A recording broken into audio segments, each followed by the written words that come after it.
What's up, guys? I think we are at unlucky number 13. Still continuing on with the B section. Just going to jump right into this. First up, we have Bearing Teeth with Atrophy.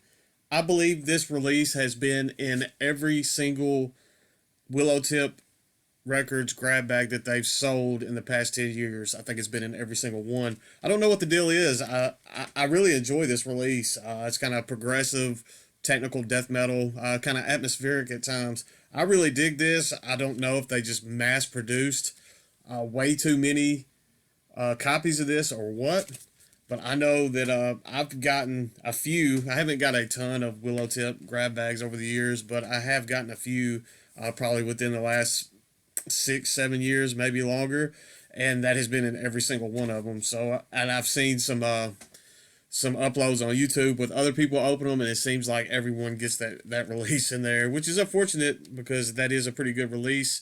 Up next, I have another release from Bearing Teeth. These are the only two releases that I own from them. This one, I forgot the title of this one. It is entitled "Ghost Chorus Among Old Ruins." I actually haven't had this one just too terribly long. I believe I purchased this from eBay from the seller Jagger Jones.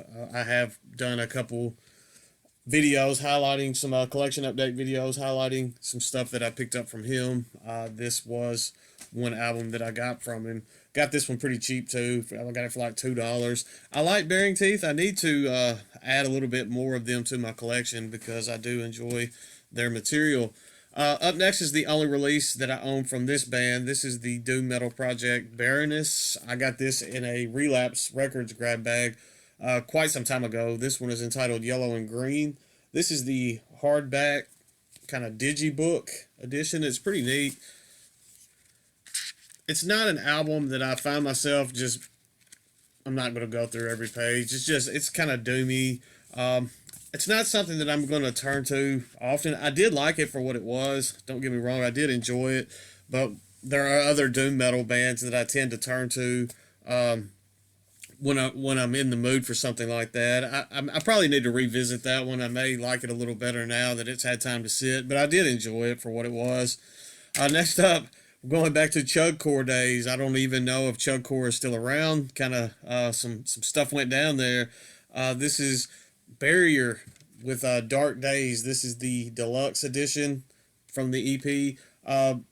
This is kind of a deathcore-ish, metalcore-ish. I mean, it's very core. Uh, got deathcore going on in this and metalcore. I like Barrier. I think it's unfortunate what went down with Chugcore because I did enjoy some material, and I do have several items still in my collection that we'll get throughout these videos from Chugcore. Stuff is probably going to be hard to pick up now too, just because I don't even know if the site is still going or what. Next up, we have the self-titled from Barrier.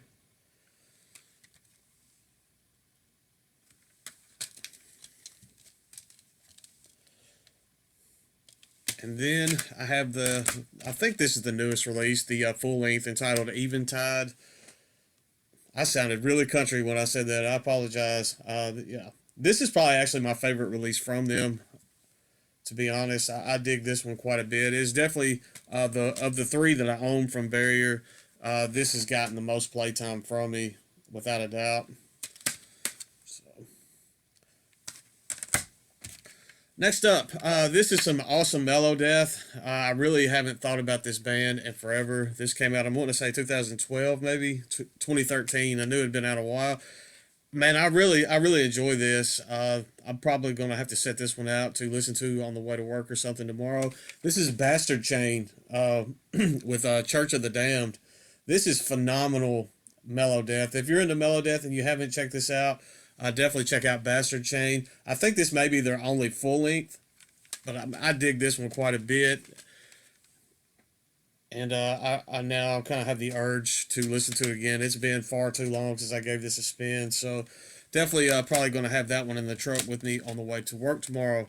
Next up, we have Bastard Feast. This is Osculum Infame, kind of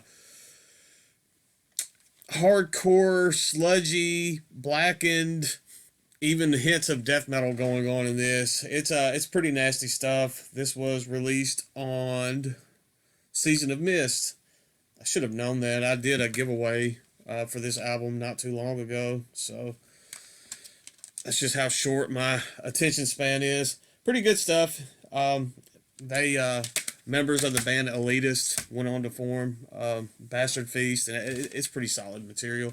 Next up, black metal forerunners, black metal legends. I've had this one for a while. A little bit of dust on the CD, which is sad. This is Bathory with self-titled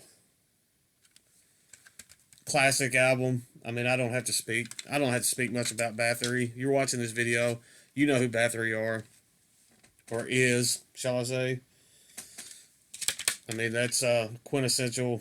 I mean, every black metal band ever apparently has been influenced one way or another by Bathory. We have Bathory with The Return.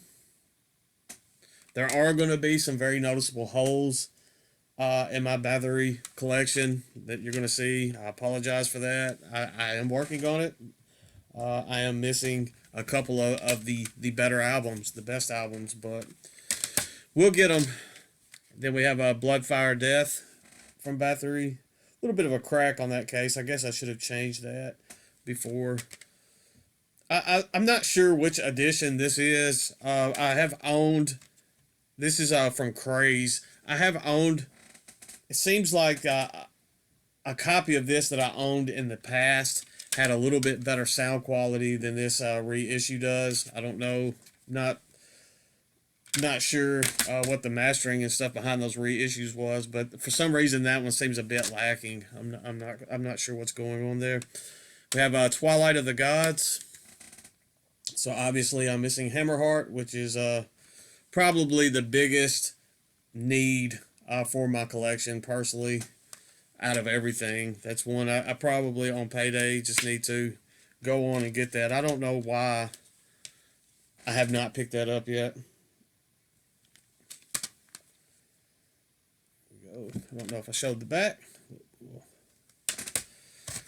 Next up, we have Bathory with Requiem. Unfortunately, this one does not have a front cover. This one and the next one that I'm going to show, neither had the front cover when I ordered them. But fortunately, the two albums that it is, it's not. I mean, if I was going to have two Bathory albums without the front cover, these would be the two albums that I would choose.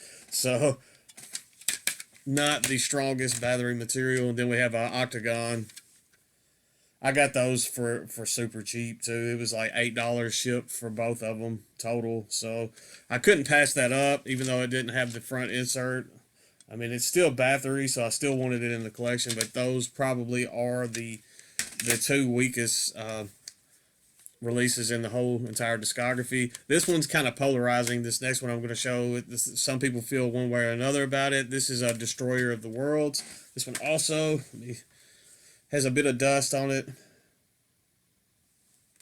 I like Destroyer of the Worlds, but I kind of get why some people are turned off by this album. This kind of era of Bathory. But, I mean, you can't blame a project, especially one like Bathory that was, you know, a forerunner and groundbreaking to try different things. I mean, that's kind of their whole idea behind them. And then my two absolute favorite releases from Bathory. This is head over heels into the Viking era. We have Nordland 1 in the digipack.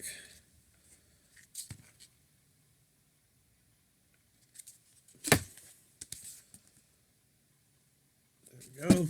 And my absolute #1 favorite Bathory release of all time, we have Nordland 2. Fortunately, I have the digipack on Nordland 1 and the jewel case on Nordland 2. I wish I had jewel cases on both, but what can you do? This is my absolute favorite Bathory release. I know some people think I might think I'm nuts for that being my favorite release from them, but it is what it is. This is definitely the Bathory release in my collection that has gotten the most playtime. It will continue to get the most playtime. I can put this album on and get absolutely lost with it. I love everything about it. So, then we have a tribute for Bathory. It's entitled "Lords of the North." This was put out by Folkvanger Records, limited to 300 copies. Jake Jacob from Hymns of My Wake was nice enough to send me this in a care package that he sent me. Pretty good stuff here. It's interesting to see Bjorn's Halls on here. It's interesting to see kind of their play on some Bathory. Windfarers on here. There's some other pretty stellar bands as well. So definitely thankful to have that one in the collection. Moving on from Bathory, staying in the bathtub, we have Bathtub Shitter with Lifetime Shit List. This is ridiculous. This is Japanese, grindy, filthy, nasty goodness. I mean, it's fun. Nothing groundbreaking on this. It's very sophomoric. It's very juvenile. It's ridiculous, but I like it. So there we go. Not going to spend a ton of time on this, but then again, that is Bathtub Shitter. Next up, we have some death metal. I forget where this band is from. Belgium, I'm wanting to say. This is Battalion with a Winter Campaign. War-driven, war-themed death metal. They have several albums out. This is the only album from them that I own. It's pretty good. I mean, it's kind of run-of-the-mill death metal, but I may at some point seek out some more of the material. That's kind of up in the air. I don't know if I'm going to seek it out, but if some of it ends up in my collection, I definitely would not be upset about that. So there we have Battalion. Next up, we have Battle Beast with Steel. This is power metal, kind of mixed with traditional heavy metal. Pretty good stuff. I believe this is their first full length. I only own a couple of their releases.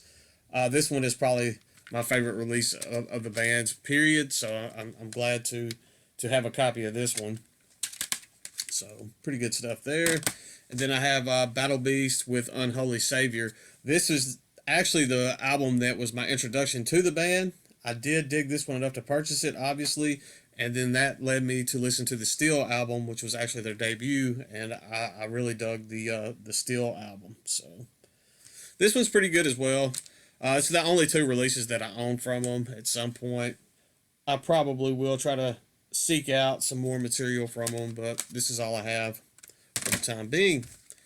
Next up, we have Battlecross, kind of melodic thrash mixed with death metal. I believe these guys are out of Michigan. This is Pursuit of Honor.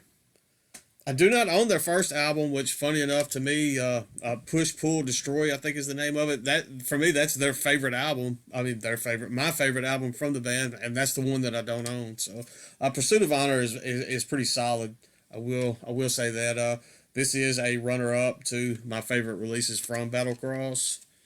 This was actually my introduction to them, and I've heard the debut through streams, and I think I heard it on YouTube first, and then some streaming apps. I need to go on and stop dragging my feet and grab that one. We have War of Will by Battlecross in the Digipack. There we go. I've heard these guys kill it live. I've never had the pleasure of seeing them live, but I've heard some very good things about their live set. So hopefully one day when this COVID stuff is gone, if it's ever gone, then maybe I will get a chance to see them live. And then we have Rise to Power, and this one is actually autographed, so that's pretty cool. I ordered this, and I was kind of surprised to see that it came autographed because I didn't know that it was going to have the signatures on there. So it was a nice little surprise. This one's pretty good too. I like this one.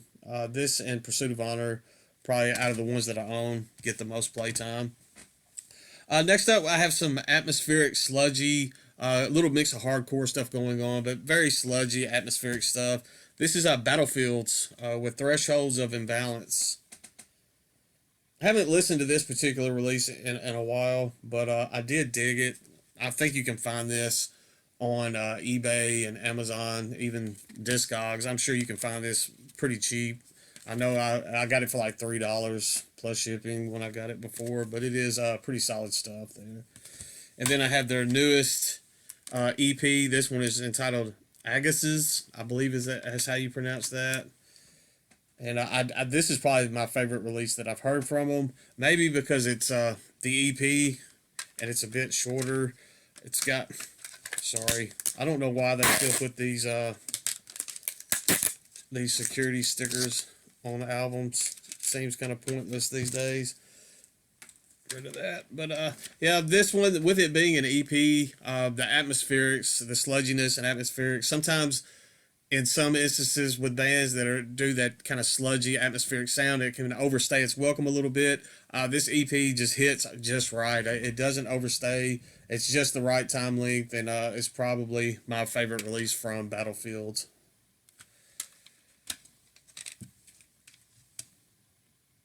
I feel like I kind of rushed through this one a little bit, but I'm sure you guys don't mind. It doesn't have to be a 25-minute video every time I do a CD collection. I try to keep these in chronological order. This band that I'm wrapping up with is going to be split up in this video and the next video, and they are out of order. I apologize for that, but maybe with me splitting it up in 2 videos, it won't be so blatantly obvious. We have Battle Lore. This is Third Age of the Sun. This is epic symphonic metal. Epic symphonic metal. I think this band's out of Finland. Very fantasy driven. Dragons, you know, I mean, any kind of fantasy. You got the elf ears going on there. I dig it. I found Battle Lore about the same time that I found Draconian, and I was picking up albums from both bands like simultaneously. I think I like Draconian a bit more than Battle Lore, but Battle Lore is pretty good for what they are. Obviously, because I'm going to have several of their albums, as you will see, especially in the next video. And then we have Battle Lore with Evernight. And this was actually the first one that I picked up from Battle Lore. I think I bought this, and I forget which Draconian album I got with this, both from Napalm Records at the same time. And then it kind of just started a thing there where I was having to grab everything I could from both bands. I'm kind of a nerd, so the fantasy-driven, epic sound is something that I'm going to gravitate towards anyway. So, but that's all for number 13. Still in the BAs. I don't know how long B will take us to get through, but we'll find out. I'll try to have a new one up soon for you guys. Stay classy.